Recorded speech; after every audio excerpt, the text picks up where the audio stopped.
بۆ قسەکردنی زیاتر لەسەرم بابەتە لە ستۆدیۆ دکتۆر ڕامی ڕزگار شارەزای ئابووری لەگەڵمانە تاوتەی زیاتری ئەم ڕووداوە دەکەین و کاریگەریەکانی لەسەر ئابووری جیهان. دکتۆر زۆر بەخێر بێ. زۆر سپاس. 21 ساڵ بەسەر ڕووداوەکەی 11 سپتێمبەر تێپەڕیوە.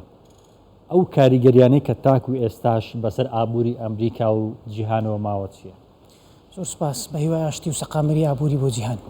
طبعاً هەمومان دەزانین گۆڕانکاریەکی ڕیشەی دروست بوو لە پاش 11 سپتێمبەر لە ئەمریکا و کاریگەری ماوە لەسەر ئەمریکا و لەسەر هەموو جیهان. لەوە لەبەرەوەی کە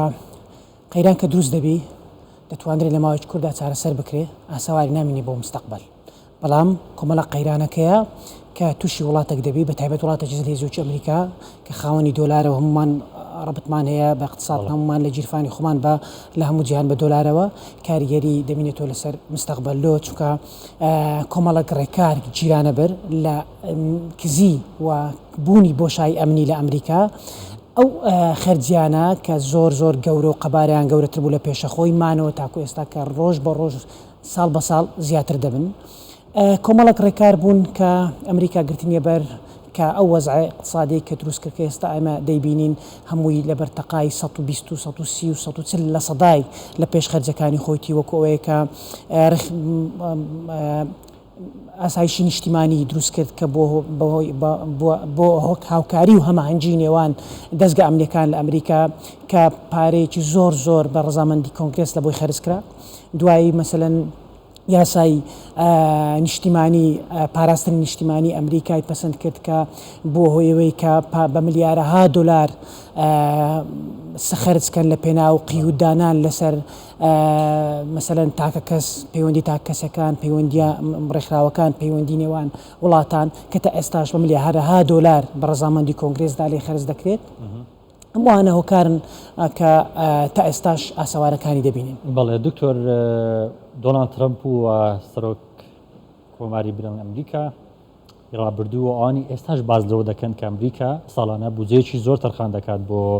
سەربازی کەتی سەربازی. یعنی ئەمە تا چەند کاریگەری دەبێت لەسەر ئابووری خودی ئەمریکا کە ئەو پارێزە بەلاحە بۆ کەتی سەربازی تەرخان دەکات. هەمومان دەزانین خەرجی لە هەموو وڵاتێک پێک دێ لە دوو بەش. خەرجێک پێدەگوترێ خەرجی جاری و تەشغیلی، خەرجێک پێدەگوترێ خەرجی وبەرهێنان. ئەو خەرجێک کە لە زمینی سەربازیە خەرجێکی جاریە و کە جارێک کە ناگەڕێت دەست حکومەت. ئەمریکا ساڵانە ساڵ بە ساڵ و ئەگەر تەماشای نابینی و نێوان مانگەکان بکەین لە ساڵەکان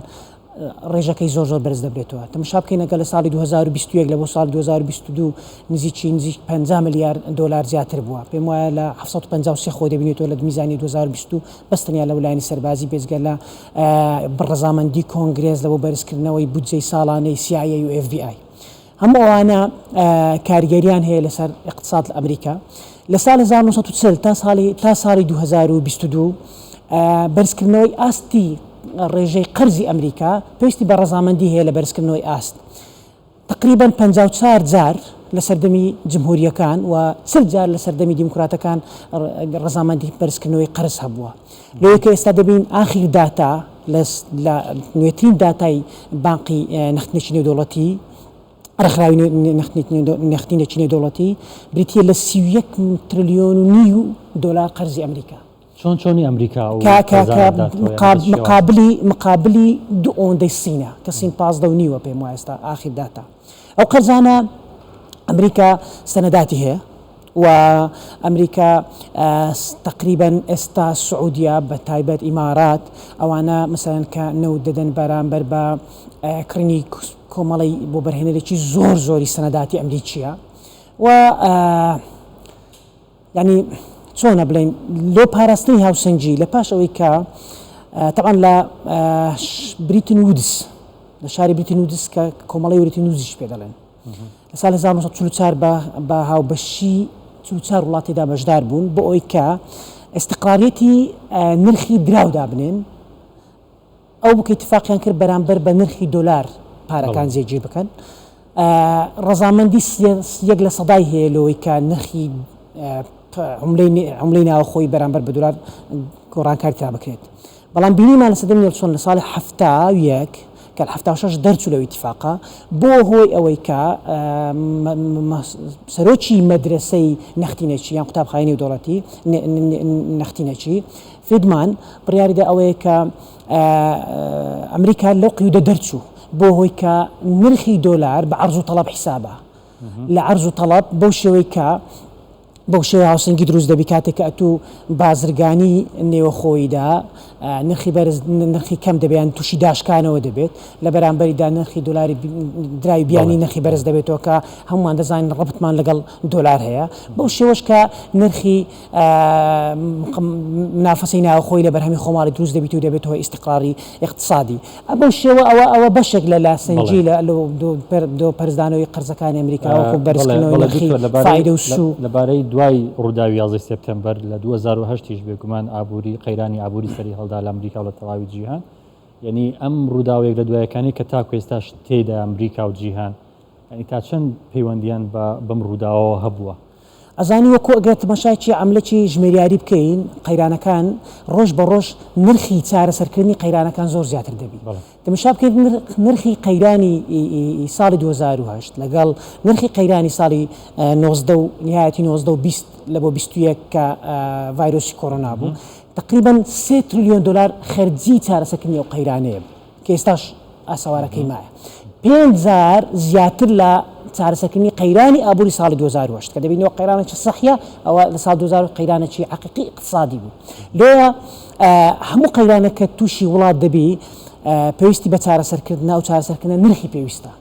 لێرە ڕۆژ بە ڕۆژ کە قەیرانەکان دی نرخیان زیاتر دەبیتن دەبینین پێشتر کێشە و ململانەی هەبوو هەر نابینی رووسیا و ئوکرانیا بەڵام ئێستا بازەکەی زۆرترە ساڵ بە ساڵ لەبەر ئەوەی کە قیوداتی نێوەخۆی نێوڵاتاندا کەمتر دەبتەوە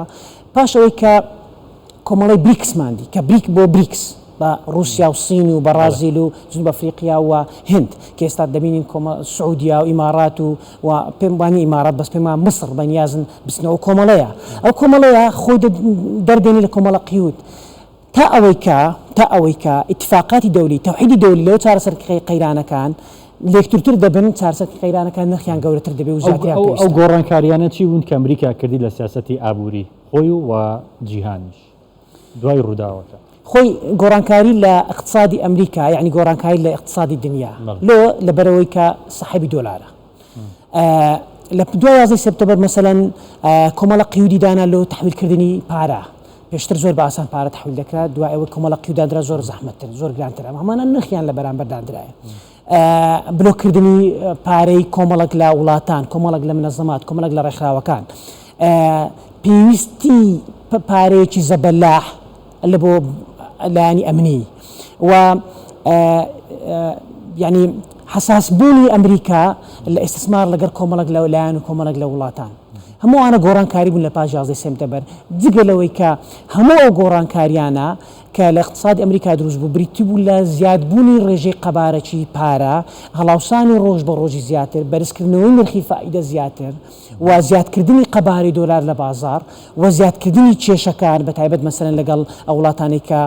بەخو جەمسەرین سین لەگەڵ رووسیا و دیسان حساسبوونی خەڵک بەعام لە ئەمریکا بەرامبەر بە کۆمەڵک لە ئاینەکانی کە یعنی تا ئەوەی کە بەو شێوەیە دروست بوو چێ لەگەڵمانە و چێ لەگەڵمانی بەڵێ دکتۆر بابەتی ئەو هێرشە ینی هێرشی 11 سپتامبەر ینی وای نەکرد کە ئەمریکا سەرقاڵ بکە بە کۆمەڵێک بابەتی وەکو بەرنگاربوونەوەی تیرۆر و سەرقاڵبوونی ئەمریکا بە وڵاتانی دەوروبەر و هەتوان لە ڕۆژهڵاتی ناوەڕاستیانی هیچ ڕێکابەرێکی دروست کرد بۆ ئەمریکا بریتی بوو لە بەخەبەرهێنانەوەی ئەمریکا لەوەی کە